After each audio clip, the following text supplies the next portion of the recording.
Hello. Yes, there you go. We're live.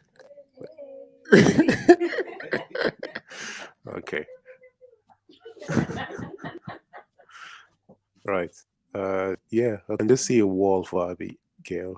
So, anyways, I'm just gonna open with prayer. Lord, thank you for today. Thank you for your mercy and your grace. Thank you for bringing us to a time like this so that we can be able to fellowship.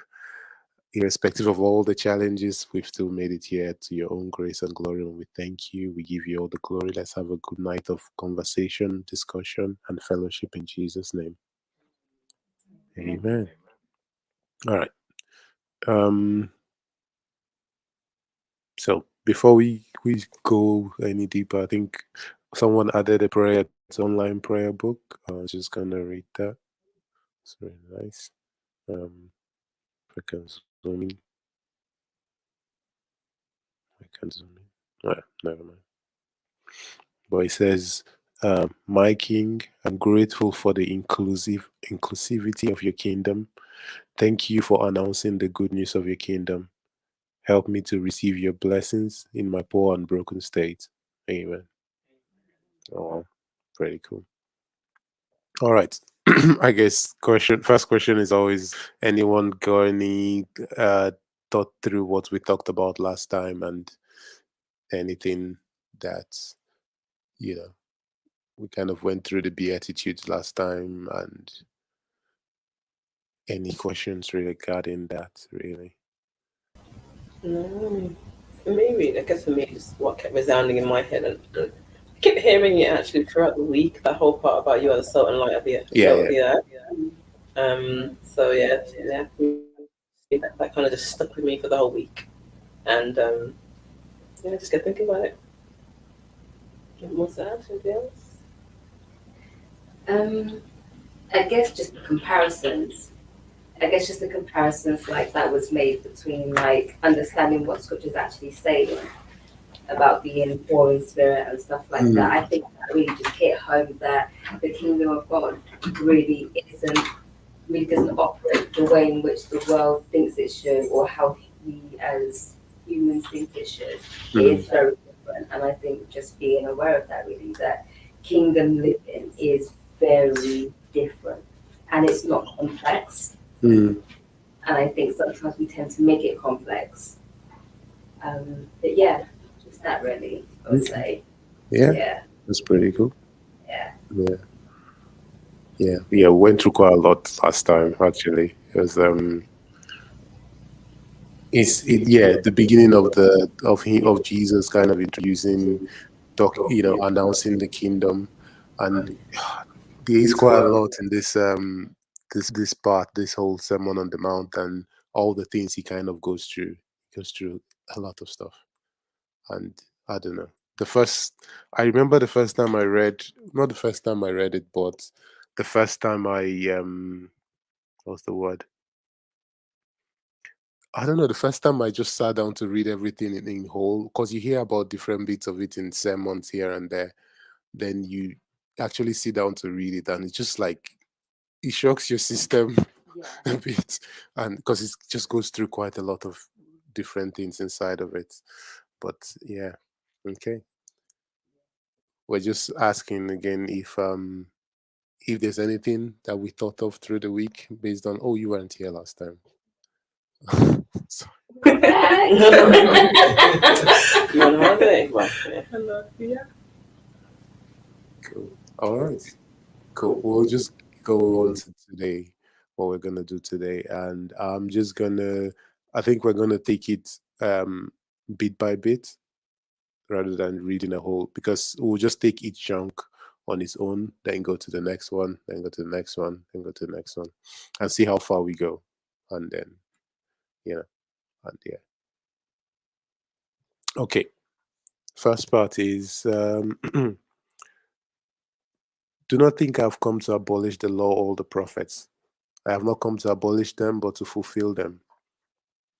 For truly I tell you, until heaven and earth disappear, not the smallest letter, not the least stroke of a pen will by any means disappear from the law until everything is accomplished. Therefore, anyone who sets aside one of these commands and teaches others accordingly will be called least in the kingdom of heaven. But whoever practices and teaches these commands will be called great in the kingdom of heaven. For I tell you that unless your righteousness surpasses that of the Pharisees and the teachers of the law, you will certainly not enter the kingdom of heaven. Okay, thoughts on hearing that?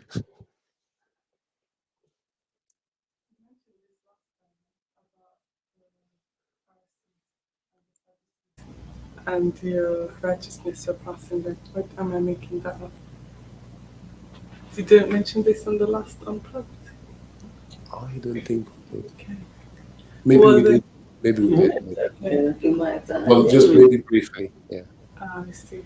Yes, so like, oh, can your righteous be more than the most religious or righteous? Oh yeah, people? yeah. I see. Actually went and listened back to the video. Yeah. Yeah. Yeah, so that was interesting. That's what I remembered. Okay. But yeah, what do you think about your righteousness surpassing the most righteous people on the land, or any of the other things that he says? Yeah, I think because they're probably more religious than righteous. A bit like being righteous in your own eyes, rather than being righteous the way God intends for us to be righteous. Okay. So how do you separate the two? How do you separate being religious and being righteous? Being religious, I guess, not doing it from the heart. Okay, I think I heard this somewhere else as well about doing things but not actually wanting to do it, or just doing it because it acts as a show for other people, and then maybe not even doing the right thing but adding things to the law as well to say to people, oh, you should do this, which is extra for what you think is right, not necessarily what God thinks is right. An area of like modesty is an example. I'm thinking of, oh, you should dress this way, or setting that as a rule or as a religious statement. That's interesting. Yeah. Any other thoughts? I mean, going back from what we talked about, what we learned what righteousness really is supposed to be. I think it's easy to reconcile verse 20. Mhm. Now that we know what righteousness really is, righteousness isn't just a religious term. It's seeking justice and setting things right. Mhm. And if we look back at what we know of the Pharisees, they were very selfish. They were very self-seeking. They didn't really look for justice for the common people. So it's easy to say, unless your righteousness surpasses that of the Pharisees, that bar is kind of low, thinking of what we know of the Pharisees now. That righteousness now is set by Christ's standard, by man's standard. So by following Christ's example, you've already surpassed the righteousness of the Pharisees. Okay. Yeah. Go on. For me, like I actually don't. But first of all, I thought we jumped like there's so much like from 17 literally. But like if we go to 20, like if is he being sarcastic here because when he says like unless your righteousness surpasses that of the Pharisees, because like Vandal was saying, their behavior wasn't good. Jesus was constantly saying, challenging stuff about them, saying things about them. So therefore, what's the play on words here? Because Okay. yeah. So you're expecting something to be wrong then? Yes. Okay. What if I told you that the problem is our perception of what the Pharisees were, rather than Maybe. Yeah. the Pharisees were the most righteous people in the land? It's our misunderstanding of the Pharisees that's the problem. Go on. Okay. So yeah, a lot of the Pharisees had a problem. They had a problem, but the Pharisees were the way they were because they wanted the land to be righteous. That's why they were the way they were. Paul was a Pharisee, and Paul's teacher, who also appears in the Bible, Gamaliel, he also was a Pharisee. And a lot of the people Jesus has encounter with, they are Pharisees, right? Most of the arguments they have with Jesus is about interpretation of the Torah. So are you trying to say that they were trying to set like a standard then? Okay, so we need to take everything together so that we'll go somewhere. So Yeah. let's just start with the first part. Do you think I've come to abolish the law and or the prophet? But I've come not to abolish but to fulfill them. What do you guys think about that one?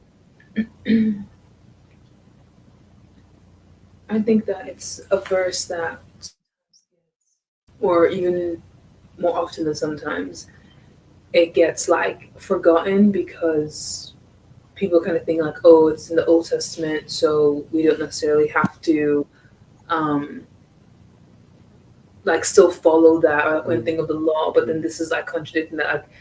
Like I don't know why, but there's this perception that, oh, Jesus came to like change everything, or like New Testament is supposed to be like different from the old instead of more like a continuation.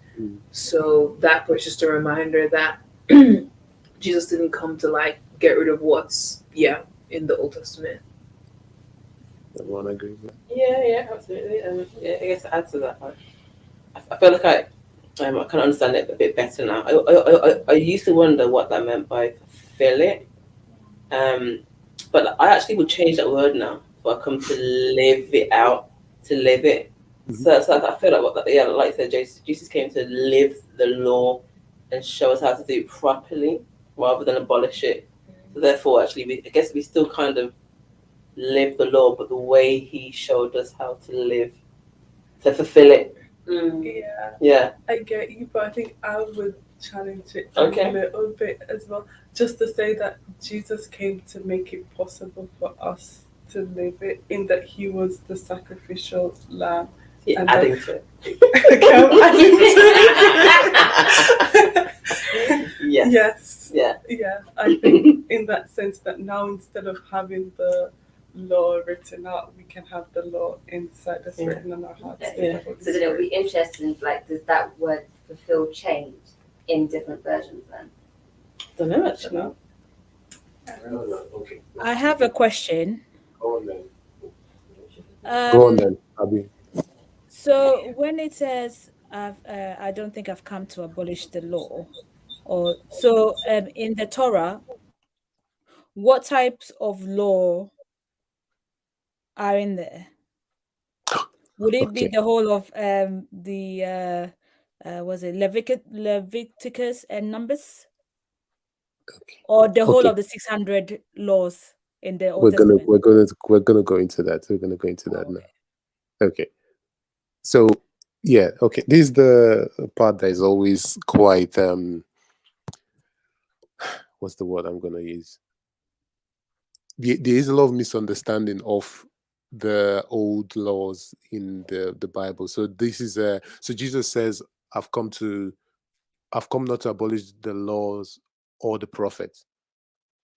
So the law is referring to the Torah, the Pentateuch, the first five books of Moses: Genesis, Exodus, Leviticus, Numbers, and Deuteronomy. So in there you have 613 laws, and these laws they're kind of given in the form of a story and narrative, but they're not actually laws; they're instructions. All right, they're instructions. They're not laws. They're instructions. Well, a law is, the way it sounds like a law. Yeah, but this instruction is to guide how you guys live. Right? I see. That's what the law is. So they're given in the form of a covenant that God makes with these people, with the Israelites. God makes a covenant with them and give them instructions of how they should live like the covenant people. Now, there are two Torahs. There's a Torah. This is a problem when we now read the Bible. like if you, last week or the week last time of the session before, I said everything that we're doing, we need to remember that we're looking at Jewish culture. All the people are Jewish, everything is Jewish. The Torah wasn't just the thing that is written in those five books. We also have the oral Torah. The oral Torah and the written Torah go hand in hand. So the oral Torah is the interpretation and how the laws are implemented. So if you remember last time I said, when you read the Torah, if you commit adultery, the people committing adultery should be stoned to death. Yeah. But when you read the Bible, you see loads of people committing adultery and none of them are stoned to death. Okay. Yeah. So the way they interpreted it. So how do you interpret this? Okay. Part of the laws and the Torah talks about God's mercy. So you have to interpret the law of adultery and stoning someone to death with God's mercy. So all those things you now find in the oral Torah. So when we go further, you hear Jesus say, "You heard it said, but I say to you."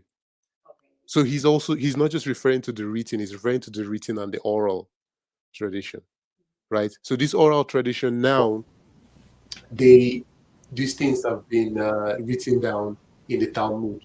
So if you hear about the Talmud, the Midrash, and the Mishnah, right? They've written a lot of those things inside it. So when you read it, you can find them online. You read about old ancient rabbis from ages ago who give interpretation of this is how we should interpret this law. This is how we should implement this law. This is how, and that's what people took on with them. That's the problem Jesus has with the Pharisees. The Pharisees were the people in the land who were kind of interpreting and giving their own interpretations of the law. Right? They were the head of the Sanhedrin Council, the justices, and all those people. They are the Pharisees. So their implementation of the law and how they were interpreting it was the problem. So every time in the Bible, you see the woman with caught in adultery that is brought to Jesus. Based on, if you read what's in the written law, she should be stoned. What are you bringing her to Jesus for? Narrative. Is that what you're saying? So here's the thing. This is the thing that now differentiates Christianity and Judaism. Christianity now becomes, because of Jesus, becomes a heart of the law religion. We have to see what the heart of the law is, not just what the letter of the law is. Okay. Yeah. I get that. Yeah. That Right. makes sense. We have to go be the law. The law is an instruction that is taking us somewhere. We have to see where that law, the heart of that law, and act accordingly. So soon Jesus will say, "You've heard it say, don't commit murder. I say to you that restricting yourself from committing murder was not the point. Mm, It was about how you treat your brother, how you treat your yeah. neighbor." Yeah. Yeah. Right? So it's going deeper than that. So while a lot of the Pharisees, so when we look at one or two of them, so the main problem and clashes they had with the Pharisees was the way they were interpreting and implementing the law. Okay. Right?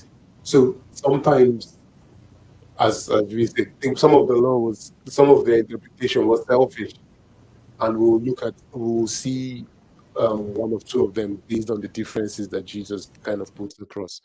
So their interpretation of some things were quite selfish, or easier for them, or comfortable for them, or different thing. But sometimes these people, I think one of the things that I think is also important is that in the Bible, we should try to understand who people were and what their aims and what they were trying to do. Because sometimes we can go into thinking that these people, Pharisees, just bad people.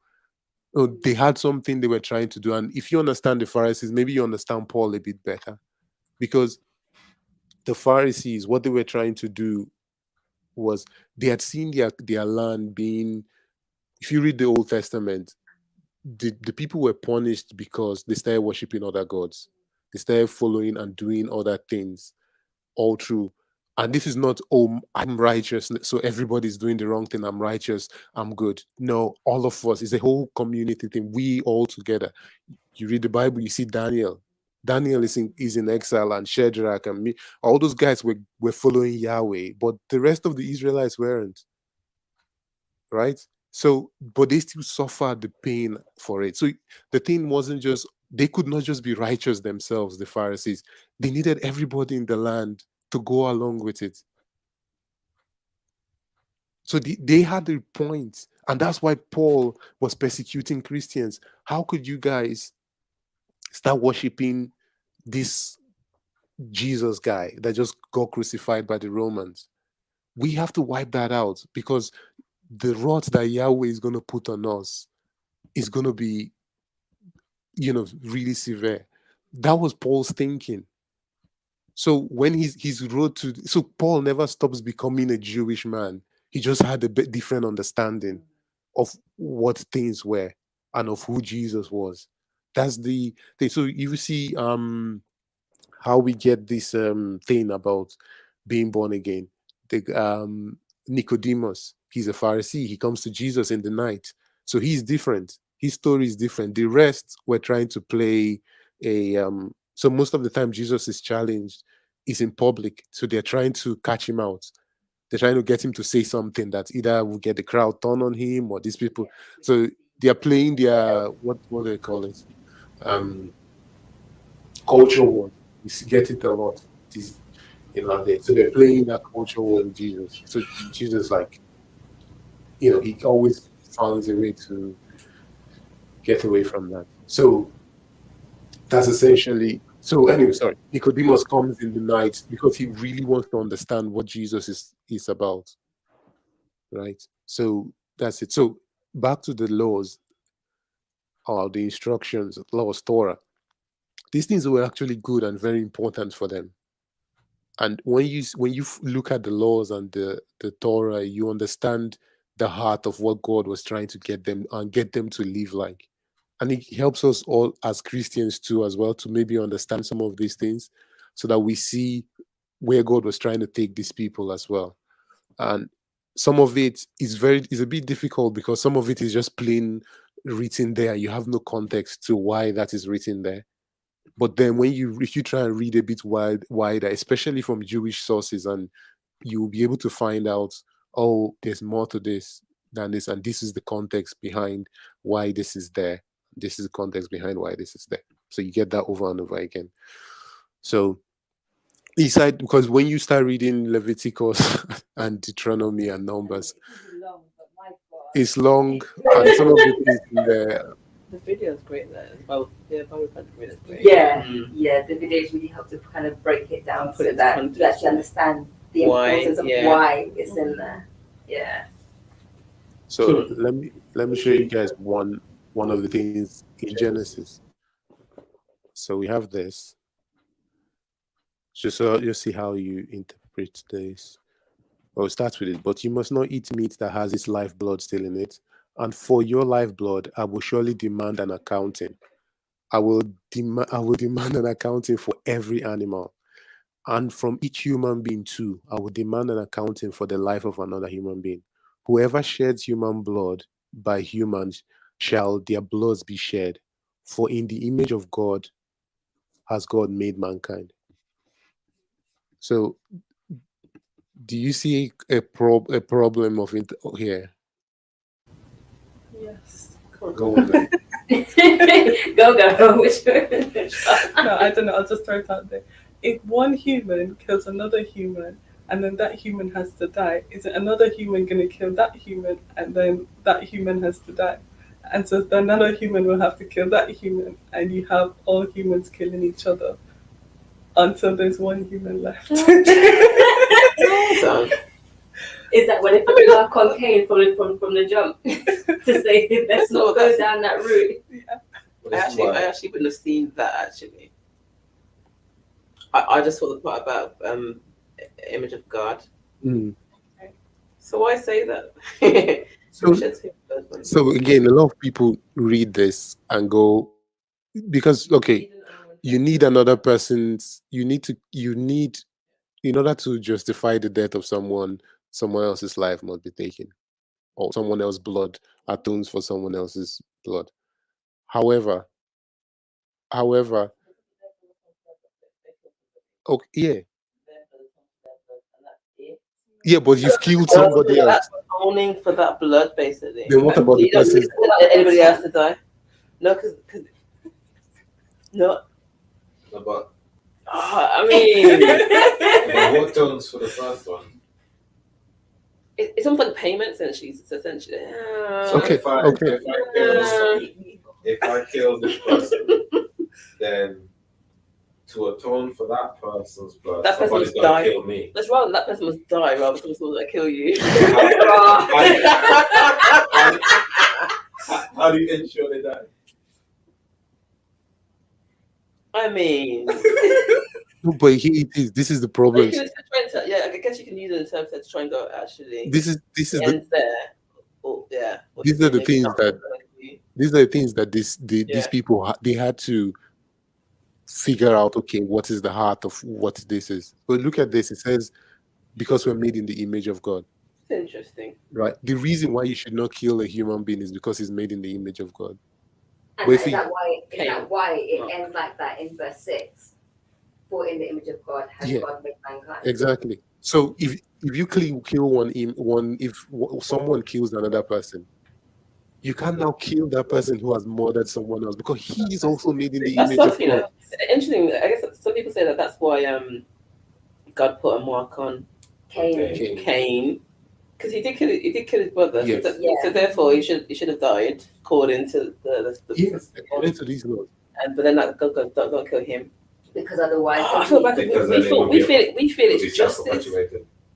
We kind of feel like it's a bit of justice that someone kills someone and they deserve to be punished for it. Mm-hmm. But not by death.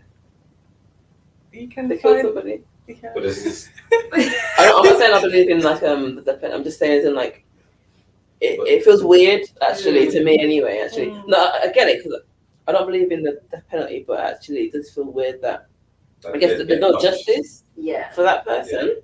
I think it's only justice again if you don't understand the heart of it. If the end result is to not have people kill anybody, then the justice that you will bring is so that that person understands they shouldn't kill anybody, and everybody else will understand together. That's Don't kind kill, of and that's justice. justice. Which I guess in Kind a of way, justice. then with the mark being on Cain, that's kind of what that should have represented in that sense. because Yeah, remember, nobody right? should kill. Because remember, righteousness and justice, it means setting things right. So by the first person killing somebody, he set things wrong. So you can't set it right by That's doing why the we same say thing that. they did. You bring them back to life. Right. That's how you say it, right? Resuscitation. So Well, I guess that's an setting- interesting thing to take on justice. but this Yeah. is why God said, "Vengeance is mine." Is vengeance is Always his? It's not yours. It can't- Although I it can't wonder be- what he's doing with the vengeance. So yeah, but yeah. Yeah. because his version of vengeance is different. from Different, yeah. ours. Very different. Yeah. Makes sense. Yeah.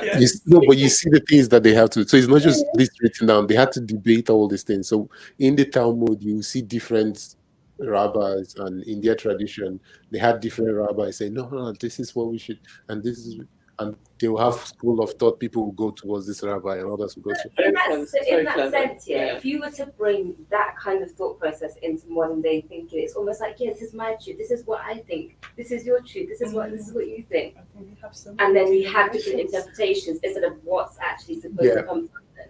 Yeah, but then they will have those. They will have that debate, and then they will go in one direction.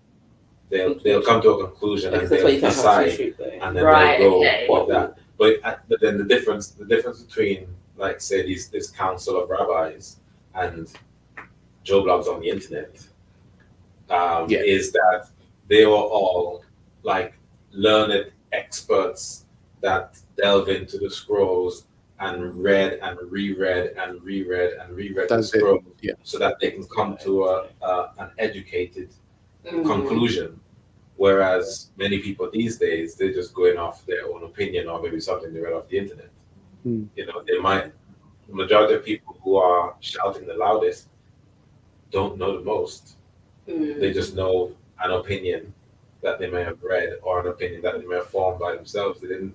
No one like there isn't this council of learned or educated people coming together and going, you know what? Let's discuss what this thing is, and Yeah. then go forward with a one like idea. One mind, It's just everybody Yeah. shouting.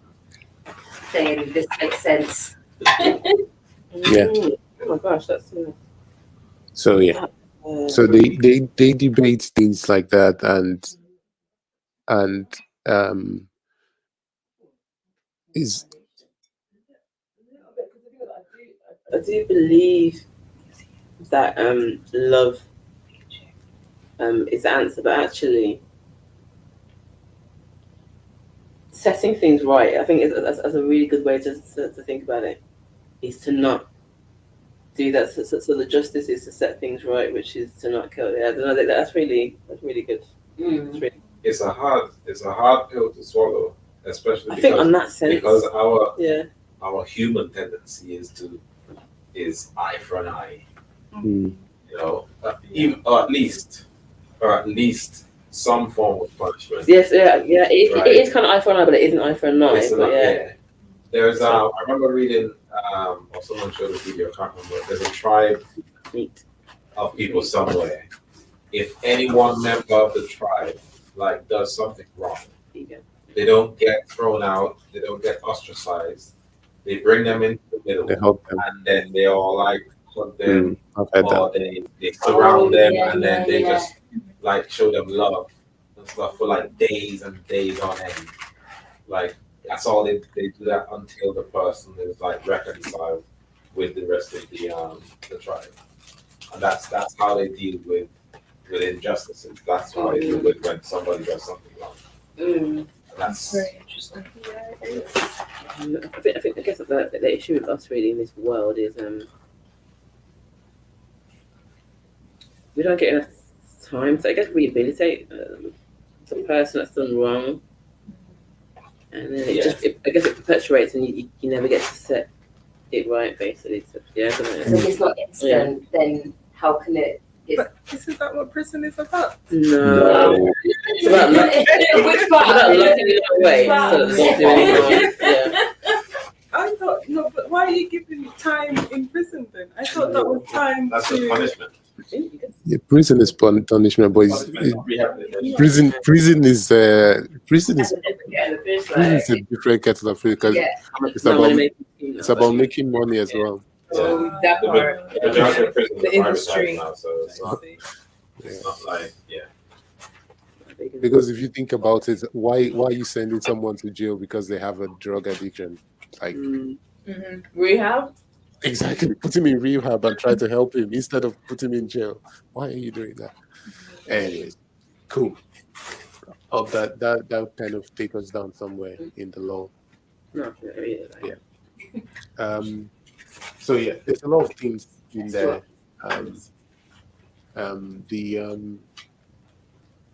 Sorry, Abigail, did you have something to say? No. Okay. Yeah, there's a lot of things there in the law, 613 of them, and they take the people somewhere. At least it should take you somewhere. I had to mention this at this time. The moment is not right, but also loads of things like even the way sometimes we might read some of these instructions in the Torah, and they might seem barbaric or weird and crazy to us when you read them. But in a lot of ways, some of these laws or things in there are way more even advanced than what we have in our modern world right now, and they were more advanced than what they had. So we did, was it last year or the year before, where we compared to the Hammurabi Code for those who had from the Babylonians, Lupit Ishtar. So we have some of those still there, and you can see the differences that they had and how this was, way more advanced than what they had. One other thing, you also see, like, if you kind of read outside of that a bit and understand the stories that are attached to some of these laws, you also see where God was trying to take them. The one sorry, this is inappropriate time to mention this, but trust me, once I start, you understand. One of those ones was about how humans treat animals. And how we treat animals, and those sort of things. So in our world today, we're very, the way we treat animals is terrible. And so God gives them different laws and restrictions around how they treat animal. Now they were not meant to stay in the restriction, but they're meant to see the restriction and understand the heart behind it, that this is about treating animals well, right? So that's how they get restricted about what kind of food they should eat, what kind of animals they should sacrifice. And you get restriction of what kind of food to eat, what kind of animals to eat or not eat, and what sort of animals to sacrifice, and those sort of things. You get things about, there are some that tell you not to, don't take a baby hen or an egg when the mother is there. You don't want to kill the mother, and you don't want the mother to see her egg being lost, or her little one of her little chiclets being killed. That's the level to which you will never imagine that's being in one of our laws in parliament, but that's the kind of heart that you see in these laws. Like, there's a care for the animals as well. So we don't even have that, but they just stay on the, oh yeah, let's not eat these foods, restricted, rather than go deeper than that. And that takes us to, unless your righteousness surpasses that of the Pharisees. Jesus is announcing the kingdom. The kingdom, we're not just staying on the law, we're going down to where the heart is. Listen. So yeah, when Jesus says when he says the laws and the prophets, when he's talking about law and prophets, he's essentially talking about most of the Old Testament. And the prophets, they as someone mentioned about, they talk about a time will come where we'll write, the laws will be written on the hearts, not on the so let me find that. Jeremiah 31. It's a long one, somewhere.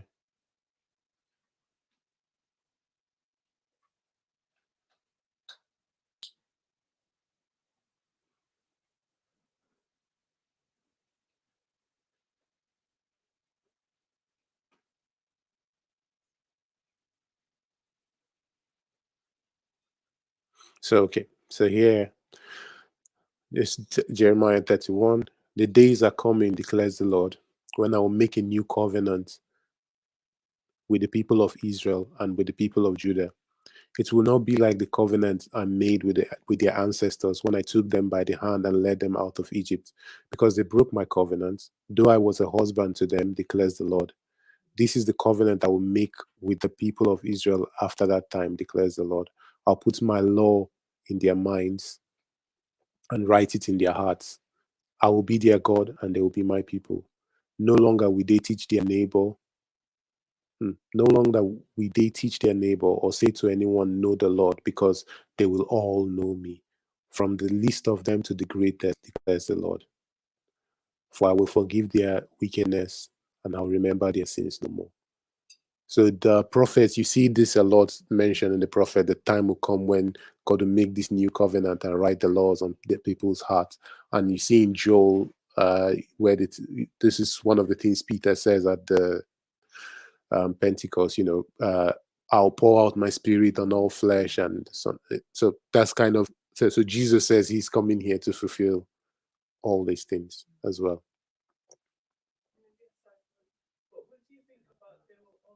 From the least to the greatest. Say that again, Michael. Oh. What do you think about they will all know me from the least to the greatest? That's everyone, right? Wherever you stand in the ranking of life, you will know God. It's very inclusive. Mm. Yeah. I think another thing was again that at this point is like there is a sense that the higher class and certain people who have access to study the Torah, they know God more as well. So a time will come where everyone has that access and where everyone knows them. Do you think that time is now? Yeah. Yeah, I think that time is from when Jesus sets foot on or comes to start his ministry. Yeah. And just to add one more bit to that, let me just show you. When Jesus starts his ministry, this is what he does. So he takes a scroll. So everyone heard about this one. And he reads, "The Spirit of the Lord is upon me, because he has anointed me to proclaim good news to the poor. He has sent me to proclaim freedom for the prisoners and the recovery of sight for the blind, to set the oppressed free, and to proclaim the year of the Lord's favor." So when he goes and reads from Isaiah, the first time, this is for Luke, this is Jesus first coming out to declare his ministry starting. He reads from Isaiah, and then he tells them, he sat down and told them, "Today this scripture is fulfilled in your hearing." So I'm here to fulfill all these things. And they try to kill him. Try to kill him after that. So yeah. Cool. All right. Anyone, any questions, anything on that section? Abigail? Still there?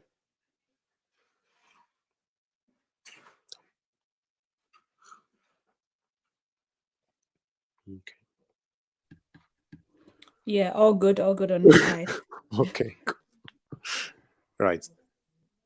Okay. Let's go to the next one. See how many of these we can do.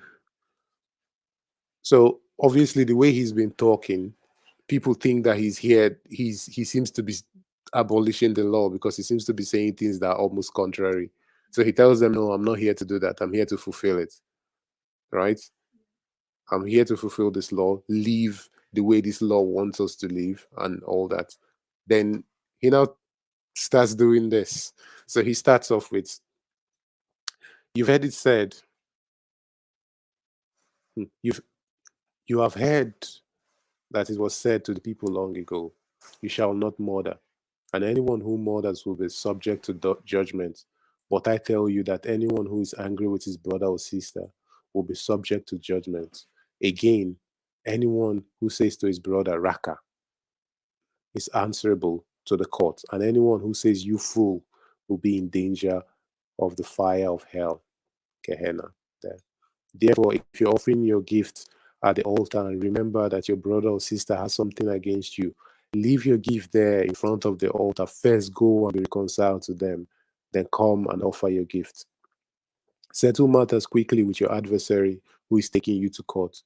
Do it while you're still together on the way, or your adversary may hand you over to the judge, and the judge may hand you over to the officer, and you may be thrown in prison. Truly, I tell you, you will not get out until you've paid the last penny." Thoughts? We've had this one loads of time, but yeah, what are your thoughts? Was Raka mean? Okay. Straight in there. Yeah. Okay. So Raka is an untranslated Aramaic word, which is like, it's like calling someone an empty, is a demeaning word for someone, like you're an empty-headed person. So yeah. Wow. So they've just left it untranslated. Yeah. Because I don't know how they will translate that in English. Yeah. Oh yeah. No, some versions say fool, no? Okay. Sorry? Some versions say fool. Some versions say, no, he goes on to say anyone who says you fool. Okay. Some versions translate Raka, but you know, depends.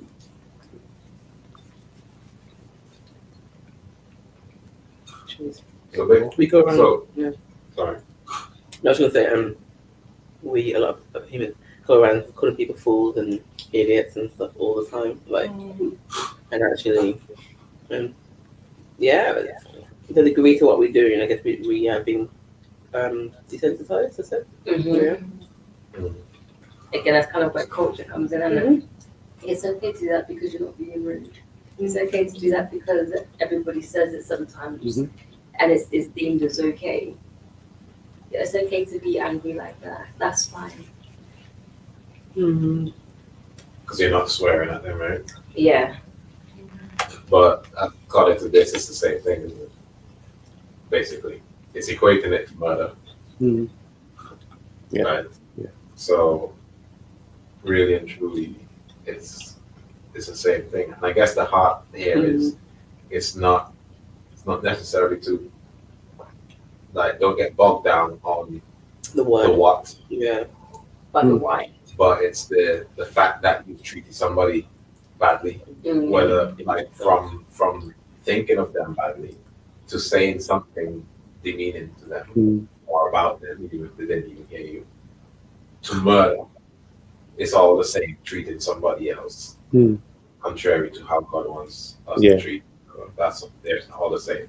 It's only us humans that have that scale of this is severity, worse. This is okay. right? Whereas God is like, whether you murder someone or call them a fool, it's the same thing. Yeah. You've treated somebody else different to how I want you to treat them, so you've missed the mark. Yeah, I guess like that they're made in the image of God as well, and so when you start saying you're a fool, you're kind of Calling the image of God a fool, and then I guess then you're one step away from the next thing. The next thing, yeah. Which is like yeah. Because I mean, kind of going off, Hatred. Yeah. not necessarily off topic, but the minute you see somebody as less than, you give yourself permission to treat them badly. Yeah. And that's Thin true line. on it's a really thin line, and it's true on a micro scale, like person to person. It's true on a large scale when a whole group of people sees another people as less than. Then you get atrocities, mass Racism. atrocities in But the that's world. where you end up with It's the same thing. cliques and gangs and stuff like that, because then you're around again people who believe the same as you. So again, you think it's okay, and the same thing, the same thought process is being perpetuated in that sense, because it's just going around because you're around people in that sense that believe the same thing. But actually, if you was to really implement this, you'd really be careful of what you say in that sense. It would make you think twice. And I guess in that sense, kind of makes me think of, and I could be kind of just trying to link things for the sake of linking things, but, just being aware of the speck of your own eye and that of instead of that in your brothers, in the sense that, try and put yourself in their shoes and think about why they might have done that instead of just going straight for you shouldn't have done that. You fool. Yeah. Yeah, and it's not just about necessarily what we say, because you can say nice things and think the opposite. Because there's, I guess, part of what this is saying is even your thoughts. I mean, I think there's another scripture that says even your thoughts, even if you think of somebody in that way, you've already killed them or you've already done the thing, right? So even your thoughts you have to arrest. So saying nice to somebody but thinking, it's like you might as well say it. It's the same. It's literally the same thing. So it's even down in your thought process and the depths of your thoughts. How are you treating that person in your thoughts? Because it comes out. It does. It will come out. Yeah. It comes out. It's talking about the whole thing about that, how you see people, because like they do it all the time, like immigrants on immigrants on in the media and that, and they say, oh, these immigrants come to like not humans just like you, but then take another set of like local European recent immigrants. Then they say, oh, they're like us, they're our neighbor, and so then people began to see, let's say, Ukrainians differently. They're like, oh, Ukraine, I don't know, but actually they're the same as the other immigrants who are human beings as well, just like you. So yeah. So, but like you said, though, as well, like when you start to actually see that people are actually made in the image of God, it's like, how do you actually start dealing with those people differently? And then even then, like even if you are upset with them or you have disagreement, you'll tend to work it out quicker in that sense, because it'd be like, okay, let me try and understand where you're coming from. You try and understand where I'm coming from, and let's go back to what the Bible says. And I guess that's where, again, it kind of reiterates the importance of community in that sense, because if you're around people that want to grow in that way as well, you'll always be challenged to be like, okay, well, what does God say about how you should be with that person? Yeah. Yeah, cool. I mean, it's interesting. In the US, they call them illegal aliens, which is Illegal aliens. Not even from the planet, right? yeah, they call them illegal aliens or something like that. So, lovely. Yeah, there's great points all around. Yeah, that we're not just there to rely on the law to stop us from murder, but it's about how you treat people. Because you see online abuse, people committing suicide because of online abuse and things like that. We've seen loads of that happen, right? So the words that we say to people also matter, and even the words, the content you have in your heart towards people will come out at some point. And you get like I don't know, it's a legal defense in court, like temporary insanity. You just snap and kill someone. But like, what made you do that? There's something in you. You had that contempt for that person, and then all of a sudden, rage overtook you and doom. There's also something to be said for letting things build up as well. You know what I mean? Because as well, if you actually look at like the importance of community, in community you're able to talk, you're able to work through things, process things. If you don't have that, it's very easy for people to kind of store that kind of thing up, and then Get to the point where they do snap. Exactly. So when people see the snap, it then looks like an overreaction. But then there were so many different things probably leading to that point as well. Yeah, but I mean that's where Jesus puts the whole thing on us. Like, if you have something against your brother, don't come giving a gift to God. Leave it there. You go sort it out. So you have something building up in your heart against someone else. Go sort that thing out with the person. And yeah. But I guess what can be hard with that as well, though, sometimes is if the person's not ready to have that conversation. And then with that as well, it can be hard sometimes, because within that, and this is me speaking from my personal experience as well, you, to a degree, if that person's not ready to have that conversation, or that person's not necessarily in that mindset where they're ready to get to a resolution, you then have to kind of, in a sense, work through it yourself with God and give grace and space, I guess, as well to that person to, you know, obviously in Jesus can get there at some point as well. But again, because God gives us like free will, they have to choose to want to get there as well. So there's also the thing of that, if they never get there, it shouldn't change what's required of you if you know what God is requiring of you. We're very challenging, that kind of. Yeah. So I guess when it says like leave your gift there and go reconcile, like is that maybe more saying like for you to go deal with your heart issue rather than like saying actually go to this person and like sort everything out, because like you said, that's not always interesting. I mean, I think the first port of call is to go to the person. Yeah, and obviously if they're willing, again, even close to where we're kind of off topic, but like if they're willing to do that, then a resolution's already kind of in the making, because you've got both people that are of similar mind in that sense where they're willing to work it out. But if you don't see that opportunity, it's still making sure that on your end, as much as possible, you're trying to fulfill that. Yeah, because we get Jesus talk again about forgiveness in Matthew 18, and he says, this is where he says, you know, go be reconciled with the person. If the person refuses, you guys can work it out. Go bring someone else. And if they can't, go to bring your elders, and you guys, and if that can't, so it's always go bring more people and bring the community, you know, sort this out. So bring as many people as you can to help sort the situation out. If you can't sort the situation out, okay. You've done everything that you can, and the person doesn't, then leave them. But see, even that other part of bringing other people to help resolve the situation, that's not even easy to do either. Obviously, we know that we should, So, but even that, And that's community. That's we all care about each other. that's the thing. Being part of the kingdom of God is It's not not easy. easy. No, exactly. So, We know. but it's a different standard. Yeah. So go sort it out and do everything you possibly can to sort it out. I think what's cool about it is the leaving gift. It's like saying that is more glorifying to God than you bringing some gift to me. Yeah. That is glorifying to me as having good relationships, having with people, not holding So things in your heart. That's the glory. Obedience is Yeah. better than So if you sacrifice. bring some gifts to me like that, Yeah. that's not what I want. Yeah. Yeah. Because what's the point? What do you bring to somebody who has everything? Right? God already owns everything. So a gift bringing to God is not for his benefit. That's the gift. So it doesn't benefit him for you to bring a gift if you've got some stuff to sort out with your relationships with people, right?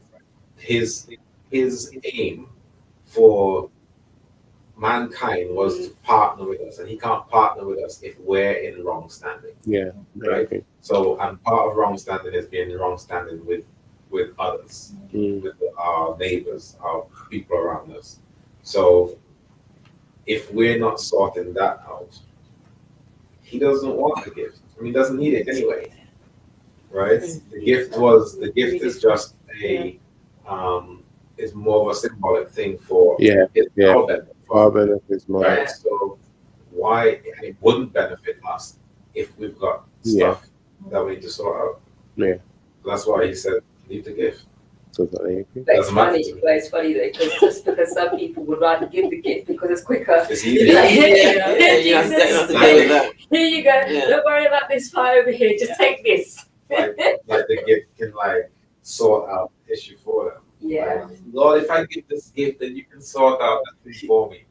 Like, no, you go sort it out. I'll give us the mission on the earth. I'm laughing because then come and give up the gift afterwards. Anyway. They come back after. I'm saying that. Cool. That's pretty much everything. All right. Now we go into other territory. He goes to adult. Jesus is Lord. Okay. You've heard it said. You've heard that it was said, "You shall not commit adultery." But I tell you that anyone who looks at a woman lustfully has already committed adultery with her in his heart. If your right eye causes you to stumble, gouge it out and throw it away. It is better for you to lose one part of your body than for your whole body to be thrown in hell. And if your right hand causes you to stumble, cut it off and throw it away. It is better for you to lose one part of your body than for your whole body to go into hell. Yeah, and he goes to divorce after that, but yeah. Okay. Go on then. Where everybody got to walk around like this. So let me show you guys the law.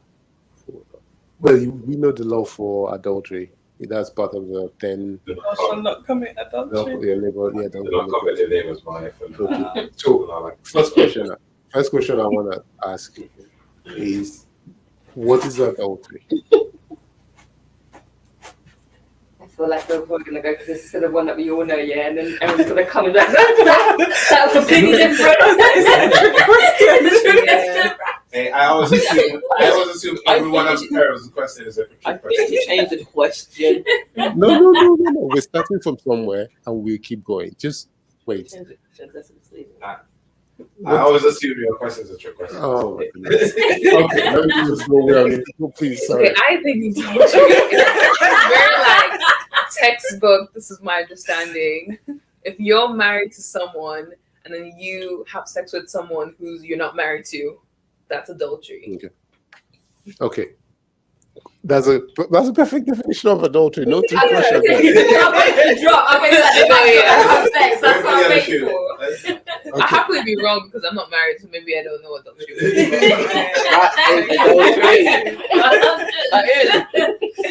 However. Here's the other shoe. No, okay. So these people, and in the people he's talking to, adultery meant something else. Oh, actually, you're right. Yeah, because they have married different people, right? Or... Yeah, adultery is sleeping. Okay, adultery is sleeping with a married woman. Ain't that what she just said? No, Mm. Okay. not the man. If the man is married and he Ah, sleeps with a woman who is unmarried, that's not adultery. okay. That's actually fine. And all the This married is a people man. say. Yikes. Right? So in this time and in this time period, if you read the Bible, you will see You got loads that of again. you will Do that see again. polygamy. Yeah, it's weird. Okay. Married woman. If you sleep with a married woman Yeah. or you sleep with someone else's wife, that's adultery. If you sleep with prostitute, slave, unmarried woman, any of those categories, that's fine. Adultery, sleeping with a married woman. For these people, that's their definition of adultery. Now, clearly, the people interpreting these laws are men. These Pharisees again. Okay. So, but this is the way that the society has accepted to go. Like, yeah, adultery. So the men they married multiple women. Well, David, just look at all the kings that you see in the Bible. They were married to multiple women. They were married, To other people's women. and there was nothing. It was fine. Fine. Would we say it was fine, or would we say that's how it was at the time? No, it was Don't fine. bring them on to a them. journey. No. I'm not saying God said it was fine.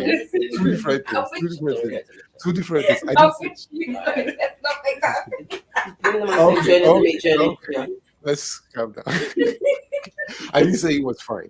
I said Yeah, but no. I said it was fine. Yeah, not God said it was fine. Okay. That's the way they chose to interpret these things, and that's the way they went with it. David, Solomon, and they were married women, didn't they? I mean Jacob. He loved Rachel so much that he had 4 wives. He had 4 wives. He was had Jacob forced. and Leah. He was now forced they're for the first one. concubines. Yeah. Yeah, he's forced for the first one. What of the other two? No, they gave them to, like, his wives gave him their Okay, handmaids. because he loved his wife so much that he had children with other women. Because his wife told him That's to. all kind of subtle. Sorry? Because his wife told him So if his to. wife told him to jump off a bridge. But you see, like concubines are essentially that they are wives, but they're essentially wives who they can't marry because they're not Israelites. So there's laws They against only marrying marry from certain Israelites. people. So you can only take them as concubines, not wife. What I'm hearing is that loophole. And all in favor of the men. Exactly. Essentially, that's what it was. Wow. That is... But then Jesus Amen. takes them We deeper. get there. We just want to understand. Slide on So I'm trying to make sure that people are like, oh yeah, but they set up unplugged and you can go. No. I'm not saying this walls, that Jewish wall. This is how they define things. All right. However, though, actually, in our world today, oh no, that's the second part. Never mind. I'll leave that. I feel like you need to go there now because you just dropped it. I'll leave that. Okay. So he says, but I tell you, anyone who looks at a woman lustfully has already committed adultery with his heart. All right. Just a woman, not a married woman? Or Yeah, was just that a a woman. man? You said woman. Now I'm hearing you on semantics. You're like, I want to make sure I understand this thing properly. I was hoping no one will ask that question. No, We don't know. It says a woman. I'm reading. No. Yes, you're reading a woman. So basically, okay, here's the problem. It's the The word for problem. woman. The word for woman basically. meant wife. and So wife. it could be, they could use them either way. It could be woman or it could be wife. But it could be both. Okay. however, the translation, the way is translated based on how Jesus is going. He's not making things. He's going Extreme. Yeah, he's not making things lighter. He's making things tougher. Yeah. So that's why they're going with that translation. Yeah. But people could make the argument that maybe Jesus meant wife, but I don't really think that's what he meant there. Mm. Yeah. So yeah. that's an argument people have made. There are loads of people who have made that argument, and again, you want to not surprise you, it is men who have made that argument. So there you go. I mean, you say that, but I do see it though, because he's going deeper on the heart. So you could be like, oh, that's what's important. That's the step he's taking, not that he's taking a step on the woman. Okay, cool. But yeah. Okay, so what do you understand as lustfully though? I've never really known. Have you heard the word lustfully outside of Christian circles? Yes. Really? But I guess like Christian language has become quite, because Christianity was quite big for a while, the language has come into popular language. So we understand we understand it, we have an idea of the word lust and what lust means, desire. More could you argue lust is more than a would you argue that lust is just like a Is it A like a strong long attraction. Strong Strong attraction or but it's different. desire. It's a longing. It's a longing attraction. It's not just. I mean, because in this culture now, lust is nothing basically. Or lust could also Yeah. be where like they yearn after somebody until they have that person and then it goes. It's something that disappears after they That's get interesting. what they want So we from that understand person. it's fleeting. So it's fleeting. So we understand it fleeting. Yeah. Because lust doesn't Not it lasting. doesn't last. Yeah. You know what I mean? Yeah. Because when you lust after something, there's something about it that keeps you intrigued. But if that thing goes, then your attraction to that thing or person diminishes. Will you say that's like is almost using that person in a sense? Yeah, in a way, because there's no substance to it. It's literally based on something To fulfill. that fulfills a fleshly Okay. desire. fleshly desire. But I would say desire though. As well. Okay. No, I mean, yeah, the okay.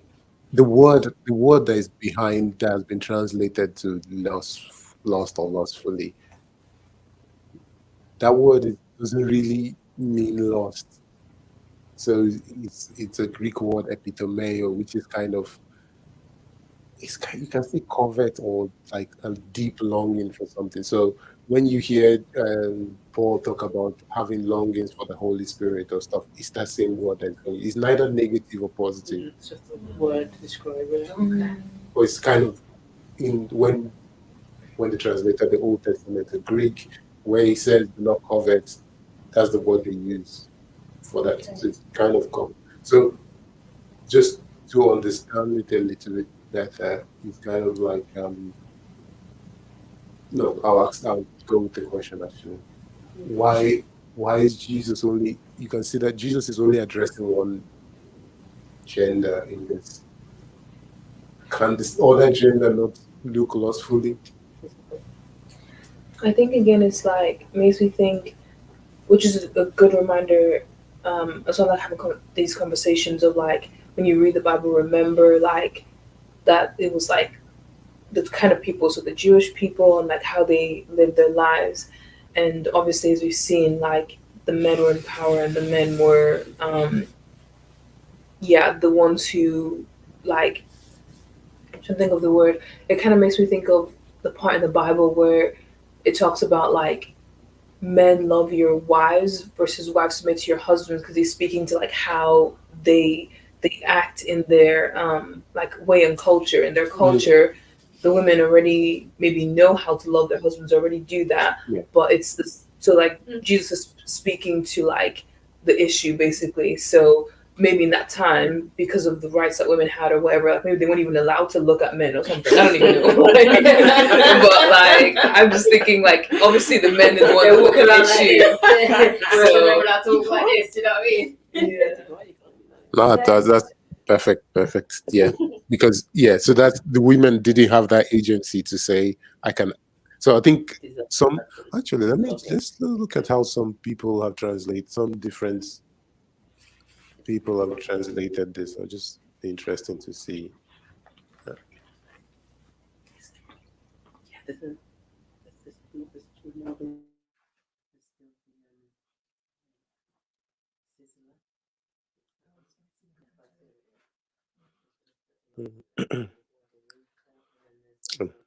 Okay, wrong thing.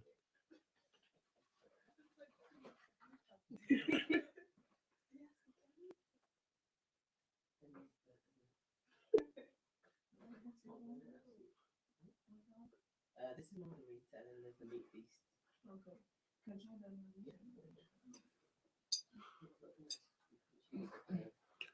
So, um,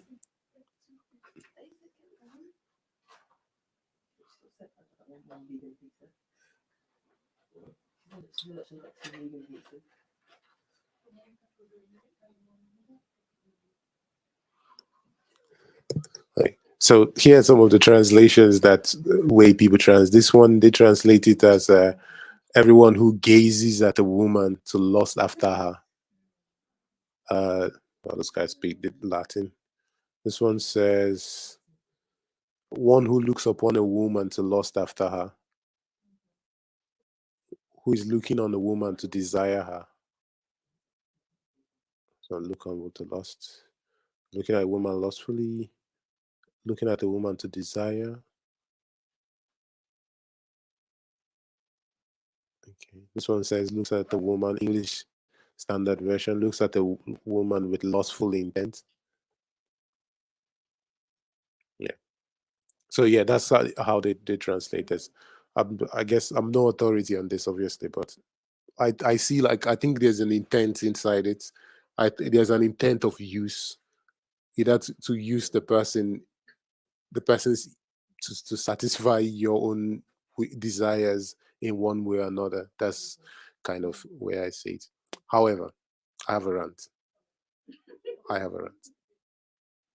I have a rant. In our own world, you know, actually, sorry, I'm jumping. I'm so excited about the rants that I've jumped. Sorry. Okay, the next part. The next part, he says, if your right eye causes you to stumble, gouge it out and throw it away, and all that. So, no, not really. But here's the thing for me is that all too often in our world, we have we have told is they've told women to how to Men how to lust. respond to men. That's a don't lust. Yeah, So you can't help it. Yeah, men cannot help their lust. that's what people But say. so women have to dress a certain way because men cannot handle this or that. They cannot see women's ankles. If not, they'll lose their marriage. Wow. Things like that. No, Wow. but even Christian culture, more than any other culture, pushes this thing about people dressing modestly, and this modestly now means a certain type of dressing. I have problem with that, mainly because I'm African, Interesting point you make there. and Okay. a lot of African traditional attires accommodate for the fact that Africa is very hot. And now, because of Christian and Western influences in Africa, we have people going to church covered head to toe with loads of fabric, suit and tie, and all that, sitting down in 40-degree weather, no air conditioning. Why? Now, we had, one of the problems here as well is that even Christianity has co-signed a culture that essentially uses women's body for all kinds of things. There are loads of industries that thrive now just based on using women's body. The advertisement ad industry. I mean, if they didn't have to use women's body to sell their products, what would they do? Get creative and find something else. You see all the perfume ads. What are those things? Right? And obviously there's other industries. But it is sad that we as Christians have allowed or we've fed into this culture, because again, historically, who are our pastors? Men. Historically, our pastors are men, and they've allowed this interpretation to fester. Jesus doesn't say if your eye causes you to sin, tell the people that you're seeing to dress up better. It tells you take your own eye out. You fix it in you. There's no excuse outside of you for committing sin. It's inside of you. You sort that out. And one of the things here is that, yeah, and I'm going on the rant now. One of the things now is that everything in our world tells women essentially that your body, your body, your body. Most of the songs that we listen to, love, there's literally, it's harder to name love songs that don't mention women's bodies than the ones that do, right? Even me as Nigerian, the I don't know, all of a sudden Afrobeat and Nigerian music are now, it's now quite popular. A lot of people don't know what those people are saying because they're saying a lot of nonsense. But a lot of the times they're talking about women's body. Literally, most of the songs, 85% of those songs, they're talking about women's body in different languages. We have 300 languages, and they use it all to talk. That's all they're singing about. And it's in our culture, it's in everything that we do. And then now, even we in church, we co-sign all these things. Now, these people then come to church. Let's say a woman has gotten to an age, is wondering, oh, I need to get married. And then people now have problem with that. These women, they come to church or wherever they are, and they are now dressed in ways that are we don't see as modest or as scanty. And we're like, no, but you shouldn't dress like that, this and that, and maybe push them out of church and make them feel a certain way. But everything in our culture has told them that if you want to attract a man, you have to show off your body. What do you want them to do? Everything in culture is telling them that. All the stories, look at the movies, right? How your hair should be, how this should be, how that should be, and this and this and that. But men don't need, the truth is that men don't need any of those things. Just stay honest, plain honesty, and this causes problem for people. Then our churches, in our churches, and all, well, churches around the world, not just in our churches or whatever, but there we keep talking about all this thing about modesty and this and that, and everything is all aligned with how women should dress and how they shouldn't dress. Even people who live in very, very hot places have to now wear loads of fabric and clothes because of modesty. But the weather is very hot. And all those places, the traditional attires that they had are now being destroyed to dress like Western people, which is not right. Right? So we can fix men be acting a certain way or being a certain way. Is not the way they're designed to be. We can fix that. But we don't want to because people are making money from it.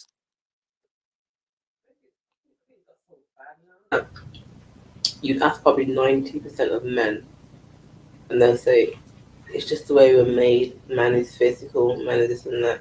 And I guess like it's going to take a complete rewiring of them. And I honestly don't know how.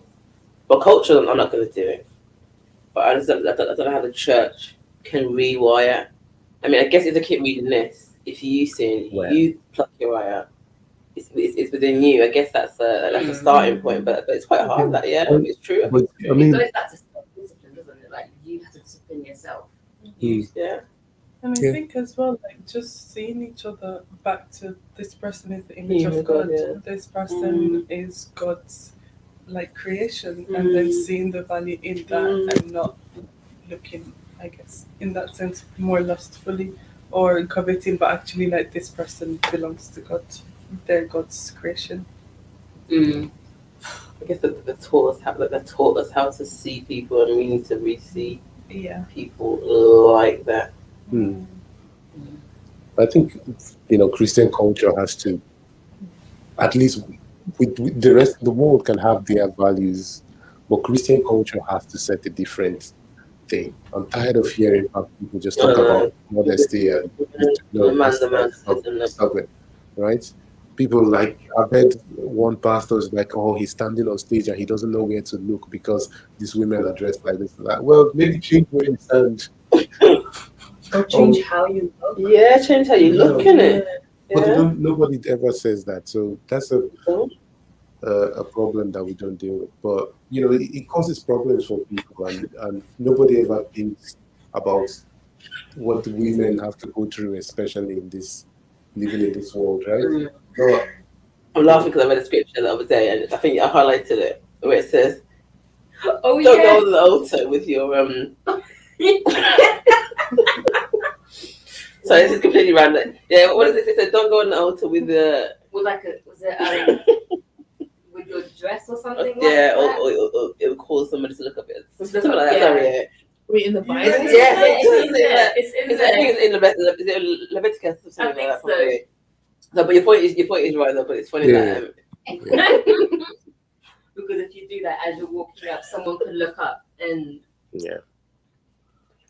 But I mean, here's I saw something that happened recently. It's not a good story, but it's like there was someone in northern Nigeria who this among Muslims, very heavily Muslim areas, and this girl got raped, right? But she was dressed head to toe with the hijab and like covered all over, and still she got raped. yeah. So people think that, oh, but you know what would happen in that instance, they'd be like, oh, it was just enticing to see what was underneath. So either there way, will always be a reason. there will always be there will always be a reason. Do you know what I mean? So the problem definitely isn't It's not the woman. The the person. woman Yeah. or It's her the body Or the No. dressing, yeah. or the how she dresses. No, but I mean, to go to the problem is not the woman or the body or how they're dressing. Is how do we see each other? Do we And see how we each other use- as God's image, or How do we we see use each other as well. as something to use? Yes, but You know, an object of desire or lustful intent, as we were reading. Yeah, which is what has been the way. So yeah, if your eye causes you to sin, take out your own eye. Leave other people alone. So we always see the faults in everyone else, don't we? It's quite hard to. Sorry, what did you say? It's quite hard because we always see the faults in everybody else. It's not your fault. It's their fault. It'd be like, Yeah. this person made me do it. Mm. This person made me. Yeah. Should we? Let's just do this one. They go together. We'll just end it there. Okay. Another one. It has been said. Anyone who divorces his wife must give her a certificate of divorce. But I tell you, anyone who divorces his wife, except for sexual immorality, makes her the victim of adultery. Anyone who marries a divorced woman commits adultery.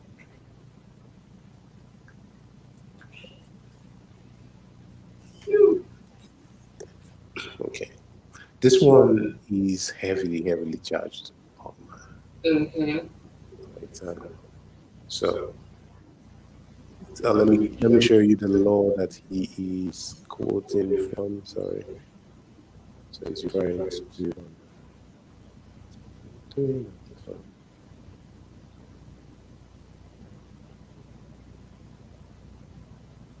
So see if you understand what's happening.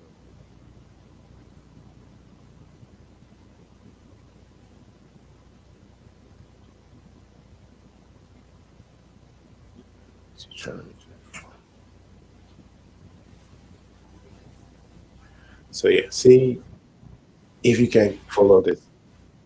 If a man marries a woman who becomes displeasing to him because he finds something indecent about her, and he writes her a certificate of divorce, gives it to her, and sends her from his house.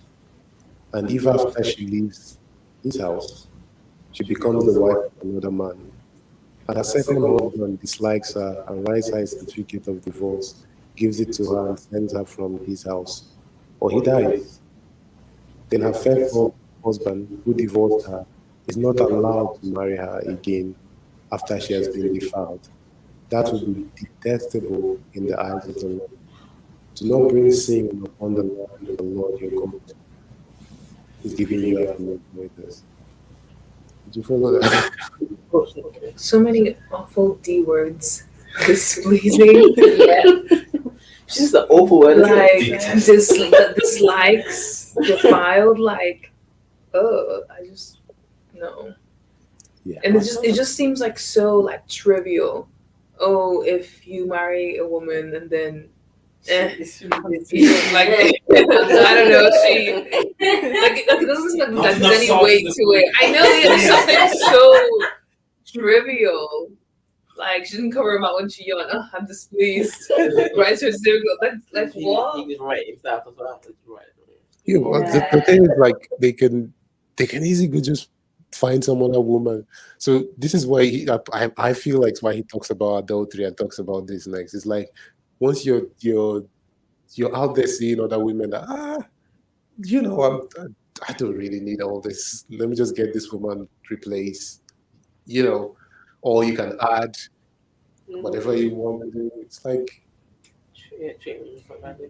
What's really interesting about this though is like I'm kind of going off the back of what Chanya was saying, displeasing, like that could be interpreted in so many different ways. And that's the thing again. Now when you read the Talmud and some of the rabbis, they had different interpretations. So two of the big rabbis of the time, this is just before let's say Jesus was probably a child when they were alive and doing. So one is Rabbi Hillel, another one is Rabbi Shammai. They were like conflicting schools. Okay. So Rabbi Shammai says, no, she has to have done something sexually inappropriate. While the displeasing that is translated here. So again, this is another problem.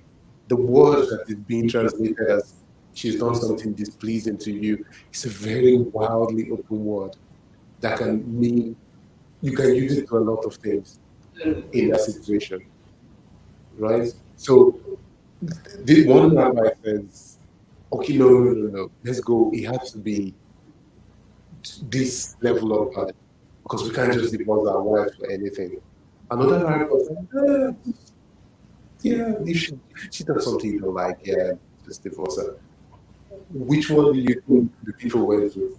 Which of the two houses do you think they supported? The easy one. There you go. So It depends if you're male or female, no? The women don't have any say. Just like culture is, women didn't have the same. Just like her going head around that one. She's like, where does it even stand? The women don't have a say in this one. What I don't like about that whole chat verse is so you said something is I mean also when they're potentially like passing it back and forth and like that's just showing how like women are just like and then somehow she's defiled and the men are not defiled. You divorce her and then you want to be married again. It's like, oh my god, like are you showing us that these girls are just literally just like passing them around like then and then also it says that will be detestable in the eyes of the Lord. And then I just feel like just bringing God into it now. Yeah, I'm waiting for him to get to that point. For me to get to that point. That's bringing God into this. You're starting at displeasing, so I'm letting you work your way through. No, but this is the thing. Like, he's basically talking about adult. So this guy has decided, oh, I don't want this woman. Yeah. For whatever reason. Then later he goes back and says, oh yeah, I want you back now. Why did you divorce her in the first place? It's dangerous because then this leaves people open to their own interpretation. Yes. But the thing is that these things didn't stay here. They have the written Torah and the oral. Yeah. So those two things went together. So but at the time they divorced their wives for a lot. The divorce wasn't hard to divorce your wife.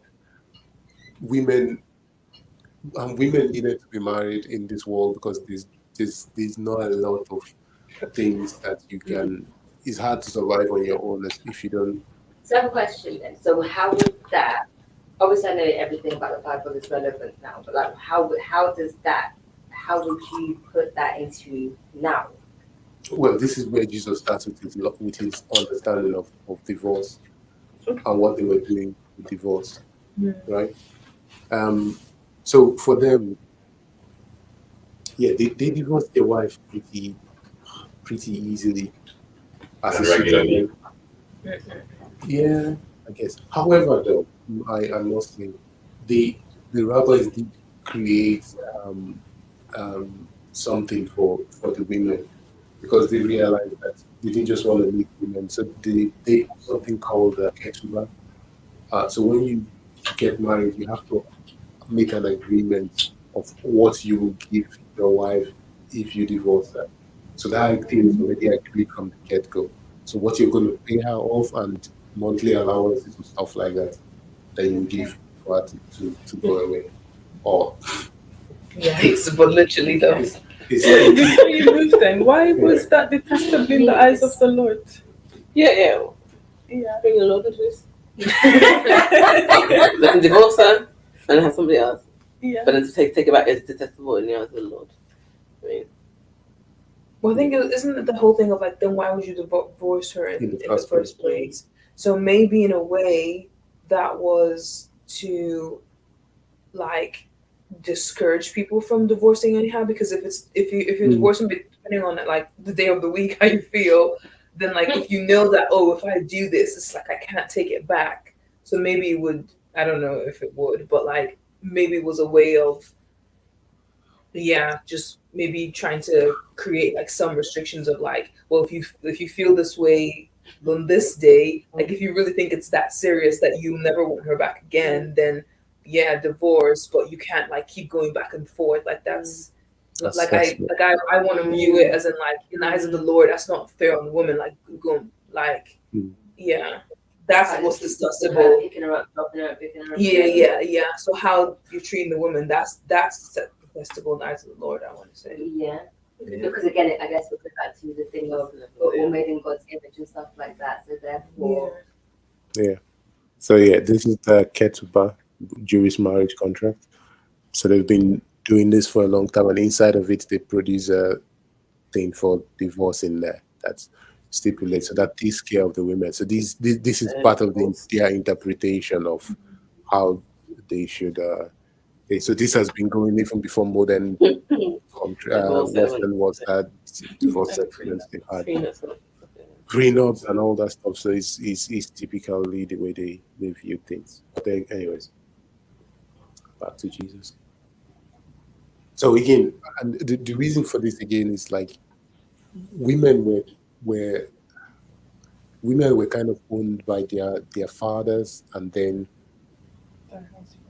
their husbands. So that's why till today is in the marriage ceremony, who gives this away?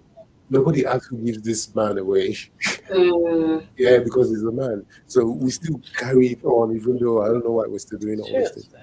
So you're owned by your father, and then your father passes that ownership to your husband. That's the way it was. And then things change now, or we're still doing it. Still doing it. So that's why you have that the father walks the bride down the aisle to go give her away. So okay, kind of random thought, but like why not have both people like be given away by like the people who are like who have authority over them? So it's kind of like no, but I mean like not given away is like ownership, but like if you're under this person, because then it kind of points the question of like, well, is this man that you're marrying, what authority is he under? Like who's giving him away? Traditional, I'm probably a better new Christian. You said what? Traditional African weddings, and it's about the families deciding to come together and bring and allow. And actually, so the mother and father, whatever, is praying for the guy and the thing on the other side, and then kind of hey, we know we did. Traditional weddings is like that as well. So the historic traditions in St. Vincent is let's say the marriages in a village to people from a village. 1 to 2 families will start off at either end of the village. And they will dance and sing all the way to the middle of the village. And at that point is when the families would essentially, a ceremony would essentially give each other's to them to each other, to themselves. Give the son or the daughter to each other and to the other family. So they're giving, this family will give their son to The other his family. bride Hmm. and to her family. Oh, And that family will give yeah. their daughter to her husband and to his family. So that's the traditional wedding in St. That's Vincent. great. Yeah, we Yeah, have, yeah, it doesn't happen very often anymore. yeah. It's become the What things we European style wedding or English wedding. Yeah, but the thing is the Jewish is the thing is not is the Jewish wedding and the Jewish culture and history on this. I don't know if other cultures did what these guys are doing. That people have now entered Christianity and something they didn't understand. They've kind of pushed it everywhere they've gone, and then other people's traditional style of getting married now gets relegated to this Jewish style. You know. So I think in one part of Nigeria, what they do is quite interesting actually. The families negotiate and they discuss dowry, right, all those things. And then when all that is settled, they give a drink to the woman to go into the crowd of people outside waiting. And then the person she gave the drink to, that's the person she's gonna get married to. That's how it's done. So she has to take the drink and go and say, okay, this is the person that you guys are doing all that negotiation for. So then, Wow.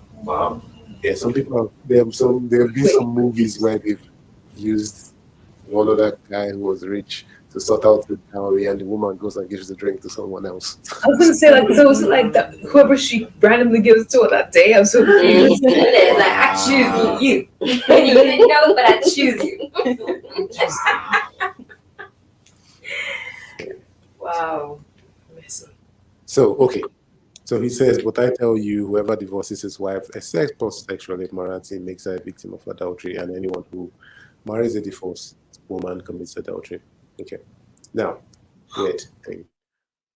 And this except for sexual immorality, it's a very weird thing to have here. Number one. It's only in Matthew. Jesus talks about this in Mark and Luke. He doesn't have that really. It's only in Matthew. So why is this one specified in this? I don't know. But to make things even worse, or to make things even more difficult, the word that is so okay. What do you guys think? What have you guys heard about this? What's the exception in Christianity for divorce? An affair, essentially. Yeah. I want to Affairs, say abuse. No, what's the accepted Bible one that you've heard? There's only one situation where you can divorce from in Bible: adultery, affair, whatever. Now, this word that is used here, as you can see, adultery is spread all over. He talks about adultery, adultery, adultery. The word used here is not adultery. It's a totally different word.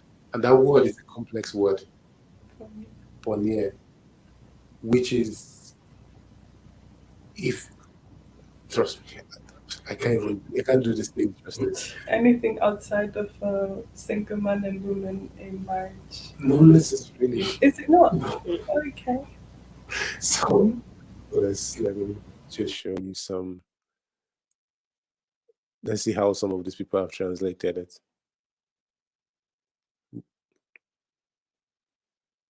This one says saving for the case of fornication. Now, but what is your definition of fornication? Yes, but what is fornication? Sex outside of marriage. Is sex is for can married people commit fornication? Is that not unmarried people? That's what. Yeah. I thought so. It was unmarried people. Okay. Because if they're married, it's adultery. fornication. It's Yeah, true. but for the person, let's say somebody from a married couple has sex with somebody who is single, It's adultery. then the person who is single commits fornication because their sex is outside marriage. Yeah, Doing the same thing, but it's a different sin. Exactly. Okay. So here it says this one says fornication. This one says sexual immorality. This one says sexual immorality. Grounds of sexual immorality. Okay. Sexual immorality. Reason of sexual immorality. reason of unchastity. What is that? That even mean Chastity is keeping it though. keeping yourself Yeah, pure, pure, innit? therefore. Yeah. Thankfully. This So one, that's what- this RSV went with unchastity as well. This one says fornication. ASV.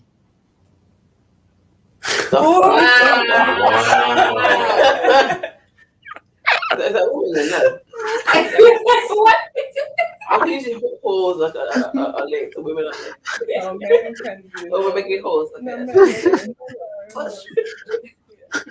men Oh man. Wow. Okay. So the point I'm trying to make is that the word there is very complicated. Pornier is complicated. However, yeah, this is just a however. This is just a by the way. Not the pornier is where we get our. Those who have translated it to fornication are actually closer to the origin part of the meaning of pornier. Pornier is where we get our word pornography. So video pornier or video pornos, whatever. So pornier is actually prostitution, paying someone to exactly paying someone to use your body, paying to use someone's body for sexual gratification. That is no, that's Hebrew. This is Greek. Okay. All right. Okay. So No, because they both get translated as fornication, which is why I'm like, aren't they? which one are you referring to? Fornication. Like they both get translated as fornication. Okay. Yeah. Yeah, So that's why why I'm it's a like, different it's not- Hebrew word that is being translated as fornication. Okay. But yeah. So it's everything, all of these words. There are loads of books just written about this one word. It encompasses a lot of things, and in there are places where they've used it to mean something else, and someone else has used it here and there. So it's quite a wide word, but it's usually something that is not very good. Right. Anyway. So yeah, okay. That's So what it it means is. whoredom, basically. It's one of the original meanings of it is paying using a prostitute or prostitution. Fornication is also prostitution. The original word meaning of oh god. Fornication comes from Greek word phonics, which is so prostitutes used to hang on that archway. So phonics means archway, Okay. where that's where prostitutes used to hang out. So men go there to pick up prostitutes. So that's how the word came up in Greek, fornication or whatever the Greek equivalent is. So that's what it is. But again, that word over time has had many uses as well. Anyways, the point here though, we'll finish on this. In another part of Matthew, Jesus talks about marriage, and he says, "For this," he quotes Genesis chapter 2, "For this shall a man leave his wife and leave his family and cling to his wife, right? And they shall become one flesh." The idea that, and then the disciples ask, or the Pharisees ask him, "But wait, Moses gave us a law for divorce," and Jesus' response to them was, "Because of the hardness of your heart. That's why Moses did that. The intention was not for any divorce at all. The intention that was given because of the hardness of your heart."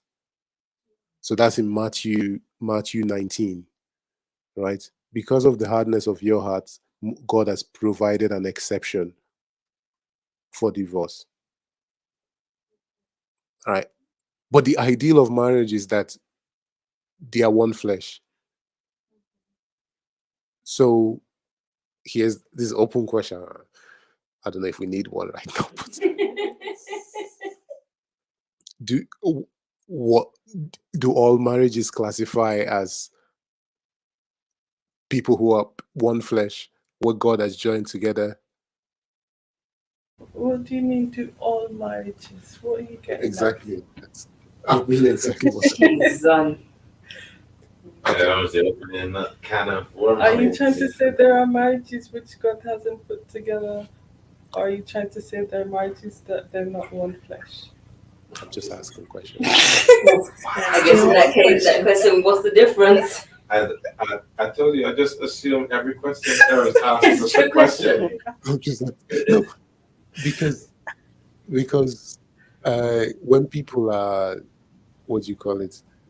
Yeah, I don't know. When people are maltreating each other, when there's abuse, some form of mental, physical abuse, and all those sort of things, would you classify those people as having one flesh? They're just abusing their flesh. Yeah, that's not one flesh though.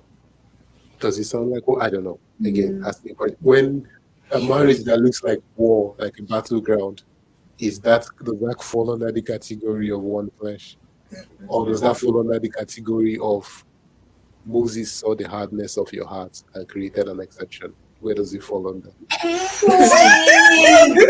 That was a mic drop moment, like great. I think. Oh, go on, Why do you think Matthew says accept? All right. Basically, that. Yes, I think I so. don't think that's that important. But... Oh, so there's some theory that Matthew puts this exception because Matthew has mentioned, what's his name, Joseph, about to divorce Mary. Matthew is the only part that talks about that Joseph trying to divorce Mary. Okay. So he then puts because of that he puts that this is a theory out there. I don't know. I don't know if it makes sense to me, but that's one theory out there. But this exception is not in any. Okay. Wherever Jesus mentions it is not So in any. between the rest of them, Jesus was just like no divorce. He didn't give an exception. If a man divorces his wife, causes her to commit adultery, no accept anything apart from Matthew. 2 times in Matthew he says it with the exception. Maybe he said with the exception, but again, porneia, if we even take porneia to mean the most literal meaning of it, prostitution, that's a very, very high bar as well, because your wife has to go and be a prostitute for you to divorce. It's prostitution all paid, so it's not literally like prostitution, in like she's been prostituting herself, the term out to be. It's literally sleeping. He's paid for. You have other words to define all those things, so it's paid. So again, it's quite a hard. It's quite a hard one. We work towards the ideal. Yes, we're meant to work towards the ideal. Genesis 1, Genesis 2. And on that note. On that note, we call it a night. And can anyone volunteer to pray? Close us in prayer.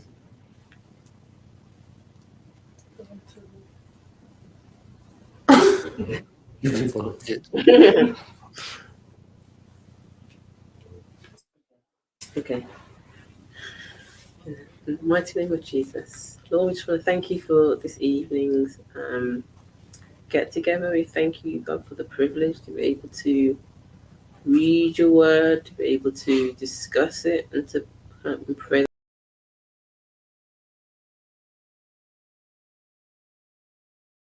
Help us understand who we are. Truth that will help us understand our purpose in life. Truth that will help us to be receptive to your spirit working on us, partnering us to bring us to the place of the ideal, Lord, that your kingdom may come on earth as it is in heaven. Just thank you again for this, Lord, and for everything that we've read today, Lord, and remind us about it in a week, Lord, and just help us to kind of keep growing. And just thank you for this fellowship we have. Help us to keep encouraging each other and growing in your word. In Jesus' name, amen. Amen. Good night. Thank you, Abigail. Thank you, Abigail. Thank you, Abigail. No problem. Good night. Good night. Good night.